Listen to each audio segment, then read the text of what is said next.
या भारताची पहिली मुख्याध्यापिका आणि स्त्री शिक्षिका म्हणून माझ्या साऊचं नाव आज आदराने घेतलं जातं.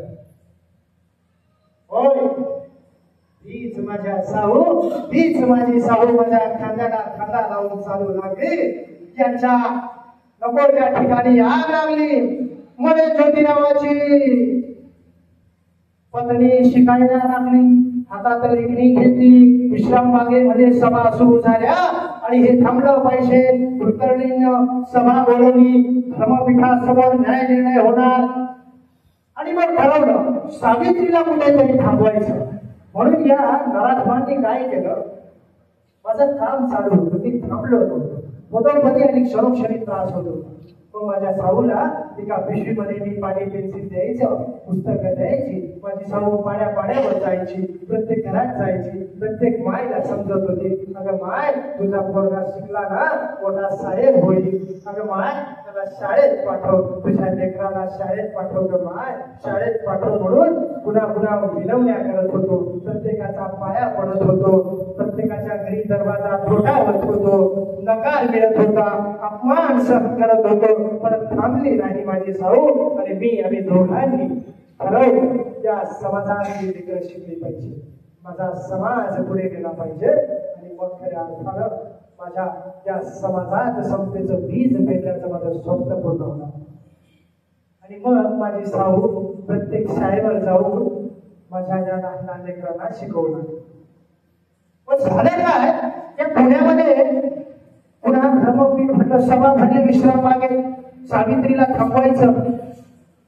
आणि मग काय झालं, माझी साऊ एक दिवस अशीच निघाली. शाळेत निघाली, हातात पिशवी, रोज नित्य नियमाप्रमाणे निघाली.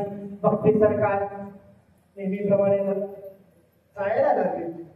हळूहळू भक्ती करतात. टिंगलटावळी करणारी लोक रस्त्याने टिंगलटावळी करतात, सहन करते अपमान. एवढ्यावर थांबले नाहीत. हे अँटिनावाले एवढ्यावर थांबले नाहीत. हे धर्मनिरपेक्ष लोक एवढ्यावर थांबले नाही. ज्यांच्या मनामध्ये विचारांचा काहूल माजला, धर्म बदलला, धर्म जर भ्रष्ट झाला असं आपण लोकांच्या मनातून जर भीती निघाली तर आपल्या पोटाची खळगी भरणार कसे, आपल्या पोटा पाण्याचा प्रश्न निर्माण होईल. म्हणून यांनी ठरवलं की सावित्रीला संपवायचं. म्हणून ते झालं काय, माझी साऊ शाळेत जायला निघाली आणि नित्य नियमाप्रमाणे माझी साऊ पुढे जात होती. अशी टिंगल गवाई करणारी यांची ही लेकरं अशी लपून बसली. माझी साऊ शाळेत चालली होती. कुणाचं काही घेण्यात नाही, देण्यात नाही. माझी साऊ शाळेत चालली होती. एका नराधमानं बघितलं, सावित्री येते.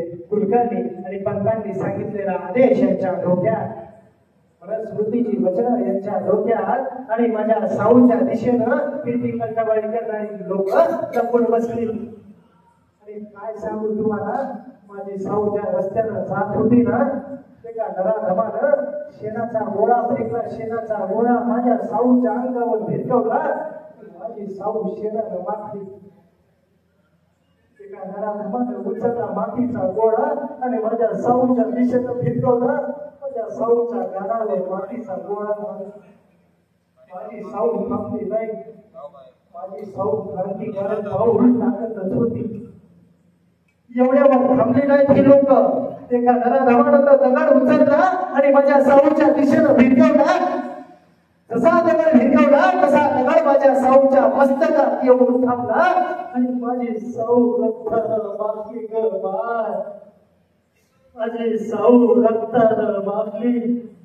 अरे काय गुन्हा होता माझ्या साऊचा, आणि काय पाप केलं माझ्या साऊनं. तुमच्या या दलित पोराला शिकवतच होते ना, या लहान लहान लेकरांना बाहेर आणून शिक्षणच देत होते ना बाय. अरे कुणीतरी यावं, नदीचं पाणी घ्यावं, माझ्या साऊच्या अंगावर फेकावं. माझे माय, काय पाप केलं ग माझ्या साऊनं.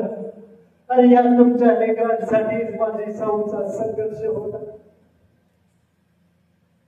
त्याच माखलेल्या कपड्यानं माझी साऊ शाळेत गेली आणि शाळेतल्या सगळ्या लेकरांना शिकवलं.